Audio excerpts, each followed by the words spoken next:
कि बदन में दौड़ता सारा लहू ईमान वाला है, मगर जालिम समझता है कि पाकिस्तान वाला है। उत्तर प्रदेश में योगी आदित्यनाथ की सरकार है और उसके बाद भी अगर पश्चिम उत्तर प्रदेश में मिनी पाकिस्तान तैयार हो रहा है तो ये शर्म की बात इस सरकार के लिए है। इसका मतलब कि इनके सारे दावे झूठे निकले। सबसे पहले मुख्यमंत्री से पूछी जानी चाहिए कि आपके शासनकाल में ऐसा हो क्यों रहा है। इसकी जवाबदेही किसी देश के मुसलमान की थोड़ी है। देश का मुसलमान तो आज भी उतना ही वफादार है जितना आज़ादी के टाइम पे वफादार था। जब सजदा करते हैं तो इसी ज़मीन को 5 बार चूमते हैं, तो उसका मतलब हमें अपनी वफादारी की कोई यहाँ पर गारंटी पेश करने की ज़रूरत नहीं है। लेकिन अफसोस होता है इस तरीके की बेतुकी बयानबाजी पर। मुझे लगता है कि आचार्य जी बहुत सम्मानित हैं, ज़ाहिर सी बात है, बहुत ज्ञानी भी होंगे, लेकिन इस तरीके की बातें अच्छी नहीं। अगर भारतीय जनता पार्टी अपने हिंदुत्व के नारे को लेकर के सत्ता में आई थी तो उसने फिर इसका मतलब हिंदुओं के अधिकारों के लिए कुछ किया ही नहीं। हमारे साथ बात करने के लिए समाजवादी पार्टी प्रवक्ता सुमैया राणा जी हैं। सुमैया जी, राम भद्राचार्य का एक बयान आया और वो ये कह रहे हैं कि पश्चिमी यूपी मिनी पाकिस्तान है। हिंदुस्तान के मुसलमानों का एक सानेहा रहा है कि जो भी आता है सोचता है बजा के चले जाएं, पाकिस्तान नाम दे दें, उससे उनको टीआरपी मिल जाएगी। मेरे पापा का एक बहुत मशहूर शेर है कि बदन में दौड़ता सारा लहू ईमान वाला है, मगर जालिम समझता है कि पाकिस्तान वाला है। मुझे ये बात समझ में नहीं आती कि इस तरीके के जो आचार्य लोग हैं, जो इनके ऊपर एक स्पेसिफिक कम्युनिटी की एक बड़ी ज़िम्मेदारी है, चाहे वो उलमा आलिम हो या इस तरह के आचार्य हों, वो इस तरह की बात कर कैसे सकते हैं। और इस देश में अगर 2014 से केंद्र की बात करें तो भारतीय जनता पार्टी की सरकार है जो मुस्तकिल हिंदुओं की अधिकारों की रक्षा की बात करती है, उसका ढोंग करती है बल्कि।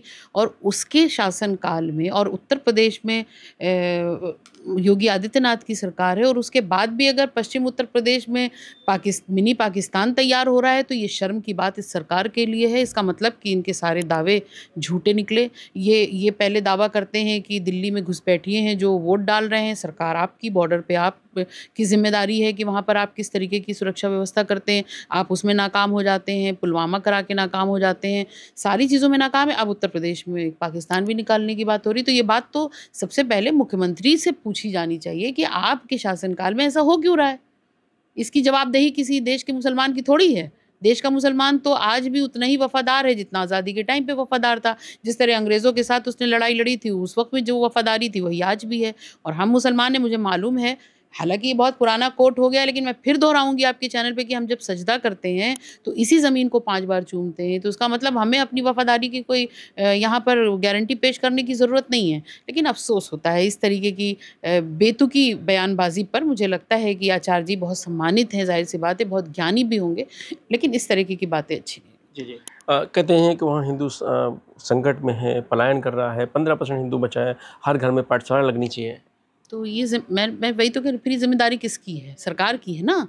अगर भारतीय जनता पार्टी अपने हिंदुत्व के नारे को लेकर के सत्ता में आई थी, तो उसने फिर इसका मतलब हिंदुओं के अधिकारों के लिए कुछ किया ही नहीं, क्योंकि आज भी दशा वही है। यानी जो दशा जिसके लिए वो नेहरू को ज़िम्मेदार ठहराते थे, तो आज भी वही दशा है। तो इसका मतलब कि आपका फेलियर ऑफ एक्शन है, आपने कुछ नहीं किया। कुल मिलाकर के ये ज़िम्मेदारी भारतीय जनता पार्टी की बनती है और ये सवाल भी उनसे ही बनता है।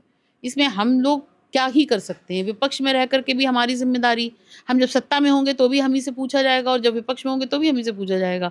तो इसका मतलब कहीं न कहीं ये है, ये सिर्फ़ एक बुलबुला है जो उठाया जा रहा है 2027 की खिसकती हुई अपनी जो ज़मीन है, उसको बचाने के लिए ये आखिर तक प्रयास करेंगे और इनके पास सिवाय सांप्रदायिकता की बातों के कोई और दूसरा हथकंडा है भी नहीं। जांच जो संभल हिंसा की थी वो जांच की बात की गई, कमेटी बनाई गई, कमेटी ने जांच रिपोर्ट सौंपी, लेकिन जांच रिपोर्ट से पहले ही लोगों को पता चल गया कि उसमें क्या है। ये कहा जाता पटल पे खुलेगी वो। देखिए, आपको भी मालूम है कि जांच किस लेवल पे हो रही होगी, किस स्तर की हो रही होगी और किन-किन लोगों के लिए मेनली हो रही होगी। और सही बात है कि किसी पटल पे खुलने वाली चीज़ अगर पहले से ही लीक आउट हो जाए तो इसका मतलब कि कहीं न कहीं बहुत बड़ा लोचा चल रहा है। तो संभल हिंसा का पूरा जो एक अपना खाका खींचा गया था, वो जिस चीज़ के लिए खींचा गया था उसमें वो कामयाब हो गए। बाय इलेक्शंस आ रहे थे, एक बड़ा इनको वहाँ पर करतब दिखाना था, वो दिखा चुके थे। लेकिन मैं फिर कह रही हूँ, अगर कोई एजेंसी ज़िम्मेदारी के साथ उसकी पूरी जाँच करेगी तो सारे आंकड़े निकल कर के आ जाएँगे कि कितने हिंदुओं ने पलायन किया था या नहीं किया था, या वो मस्जिद थी कितने सालों से थी। देखिए, ये तो बात मान सकते हैं ना कि हिंदुस्तान पूरी तरीके से बहुत पहले इसमें कई सिविलाइजेशंस चेंज हुई, अंग्रेज़ आए, मुग़ल आए, मौर्य आए, तो इस तरीके से जैसे-जैसे जो सिविलाइजेशन होती थी, अच्छा पहले धर्म की लड़ाई नहीं होती थी, जितना मैंने इतिहास पढ़ा है, सत्ता की लड़ाई होती थी, वर्चस्व की लड़ाई होती थी। आप बहुत सारे ऐसे चीज़ें सामने आई हैं कि अकबर थे, उनके सेनापति हिंदू थे और जो शिवाजी थे, उनका सेनापति मुसलमान थे, तो इट मीन्स ये तो क्लियर आउट हो गया कि लड़ाई वर्चस्व की थी, कहीं हिंदू-मुस्लिम की बात नहीं थी। तो जैसे-जैसे सिविलाइजेशन चेंज होती थी, तो वैसे-वैसे वो अपनी सत्ता के हिसाब से मंदिर और मस्जिदों का तामीर होती रहती थी। लेकिन आज की तारीख में सबको हिंदू-मुस्लिम का चश्मा पहना दिया गया है। अरे भाई, आपने फ़तेहपुर का मकबरा जा कर के वहाँ लोगों ने तोड़ा, आपने उस पर कार्रवाई नहीं की, उस पर हम सवाल कर रहे हैं, तो हम कहाँ पे गलत हैं?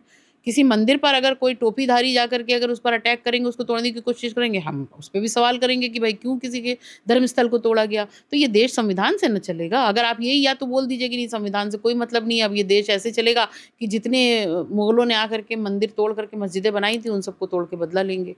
तो उसकी भी एक लिस्ट एक बार बना लीजिए और उसके बाद आप तोड़ डालिए। तो सब कुछ कुल मिला के सत्ता पे बैठने के लिए जितनी गंदगी कर सकते थे, वो कर चुके हैं। अब उनका ये आखिरी प्रयास है, इनको हाथ-पैर मार लेने दीजिए। 2027 बिहार में 2026 के यहाँ पंचायत के चुनाव, सब कुछ सारा दूध का दूध, पानी का पानी होने वाला है। जी, जी। तो जैसे ये रामभद्राचार्य, क्योंकि प्रधानमंत्री मोदी बड़े-बड़े लोगों से मिलते हैं, बड़े आदमी हैं और बड़े लोग मानने वाले भी उनके हैं। अगर वो इस तरीके की बात करते हैं तो क्या लगता है कि सरकार को भी इस बात का ध्यान देना चाहिए कि वहाँ मिनी पाकिस्तान अगर हो गया तो कैसे हो गया? एक बात तो ये हो गई, तो क्या जो विधायक, सांसद या मुख्यमंत्री जाते हैं वहाँ, तो क्या मिनी पाकिस्तान जाते हैं? वही तो मुझे तो लगता है वीज़ा लगा देना चाहिए इनको। देखिए, मैं आचार्य जी के ज्ञान पर बिल्कुल भी प्रश्न नहीं चिन्ह नहीं लगा रही हूँ, ना मैं उस मुकाबले में हूँ। लेकिन मुझे इस बात का बहुत अफ़सोस है कि कम्युनिटी को जो लोग लीड कर रहे हैं, वो इस तरीके की बातें करते हैं और कहीं न कहीं हो सकता है कि क्योंकि आपने कहा कि वो प्रधानमंत्री से मिलते हैं और सत्ता में बैठे हुए तमाम लोगों से उनके अच्छे मरासिम हैं। हो सकता है कि उनकी मोहब्बत में उन्होंने कुछ इस तरह की बात कह दी हो या उनको गलत फीडबैक दिया हो, ये भी बात हो सकती है कि उन तक गलत गलत फीडबैक दिया हो, उस पर उनका ये रिएक्शन आया हो। तो मैं इस पर तो मुझे नहीं पता कि उन्होंने किस आधार पे इस बात को कहा है। लेकिन अगर ये बात सही है कि उन्होंने ये बात कही है कि दूसरा पाकिस्तान मिनी पाकिस्तान बन रहा है, तो इस पर सरकार को तुरंत कार्रवाई करनी चाहिए। लेकिन वो कैसे कार्रवाई करेगी? वहाँ पे पहलगाम में शहीदों को भूल गए, सिंदूर उस वक़्त ठंडा पड़ गया जब ये इंडिया पाकिस्तान से मैच खिलवा रहे थे और स्टेडियम में बैठ के खूब तालियाँ बज रही थीं। तो मुझे नहीं लगता कि आप जो देखिए, जिसमें प्रधानमंत्री है कि खून खेल एक साथ नहीं होगा। आप देख लीजिए कि अब रगों में इनके सिंदूर बहना बंद हो गया था क्या? तो कुछ ना कुछ तो कहीं न कहीं बहुत बड़ा गड़बड़ घोटाला चल रहा है और प्रधानमंत्री जी, इसी देश का एक प्रधानमंत्री ऐसा है हमारा कि जिसने हमेशा बहुत छोटी बात की है। मुझे कहते हुए भी वो लग रहा है और जो प्रधानमंत्री की गरिमा एक होनी चाहिए, वो उनके अंदर कभी दिखाई ही नहीं दी है जब से वो प्रधानमंत्री बने हैं। जो वक्फ एक्ट संशोधन बिल था, उसको लेकर के सुप्रीम कोर्ट का जो आज फैसला आया, उसमें कहा गया कई सारे बिंदु इसमें राहत दी है। कैसे देखते हैं उसको? देखिए, राहत के नाम पे वो छींटे हैं थोड़ी-सी, बस खाली इतना समझ लीजिए। उसमें एक पॉइंट मुझे समझ में आ रहा है जिसका हम लोग इंतज़ार कर रहे थे कि हाँ, ये नहीं होना चाहिए कि कलेक्टर को अधिकार नहीं होगा इस तरह के फ़ैसले को, और ये वो जो वक़्फ़ का अपना ट्रिब्यूनल है वो उसको उसका फ़ैसला करेगा। इसका स्वागत है और ये हम चाह भी रहे थे। लेकिन बाकी चीज़ों में मुझे लगता है कि उतना ज़्यादा बहुत सारी चीज़ें ऐसी हैं जिसमें कलेक्टर को इन्होंने वो भी दे दिया है, अधिकार भी दे दिया है। बहुत सारी ऐसी चीज़ें, तो मुझे लगता है कि थोड़ा-सा उन्होंने कहा कि अगर कोई, सुप्रीम कोर्ट ने शायद ये भी कहा है उस पॉइंट में कि कोई जब तक वही कोई बहुत सघन या कोई बहुत जटिल मामला ना हो, तब तक जो है इसको पूरा कानून नहीं बदला जा सकता है। तो जटिल मामले तो बहुत सारे हैं, उनको पटल पे कौन लाएगा, उनको एंटरटेन कौन करेगा, उनको प्रेज़ेंट कौन करेगा, और जब प्रेज़ेंट हम कर रहे हैं तो उसको सुप्रीम कोर्ट कैसे लेगी और उसके लेने के बाद क्या फ़ैसला करेगी, ये सब कुछ उनके ऊपर डिपेंड करता है। लेकिन ये कह रहे हैं कि थोड़ी राहत है और आगे कुछ उम्मीद है हाँ, ये। बिल्कुल, ये एक बड़ी राहत है कि ट्रिब्यूनल को इसका अधिकार होगा। और उन्होंने कहा कि जो 11 सदस्यीय टीम बनेगी, होती है होती वक़्फ़ है, में, हाँ। उसमें 3 या 4 से ज़्यादा गैर मुसलमान मेंबर्स नहीं होंगे। चलिए उसको भी ठीक मान लेते हैं, हालाँकि वक़्फ़ में इससे पहले तो मुझे लगता है बहुत कम मेंबर्स 1 या 2 होते थे, उसको बढ़ा दिया इन्होंने। तो मुझे लगता है कि ये सारी चीज़ें, लेकिन बस फिर एक वही बात कही जाएगी कि छींटे हैं राहत के नाम पे। Thank okay. ये ले लीजिए मिठाई। तो ये सुषमा राणा जी हैं, जिनका साफ तौर से कहना है कि जो रामभद्राचार्य बोल रहे हैं, उसके पीछे क्या है ये तो वो बताएंगे, लेकिन कहीं ना कहीं जो बांटने की राजनीति है और ये पूरी सियासी चाल है। रजनीश यादव, लोकमत हिंदी, लखनऊ।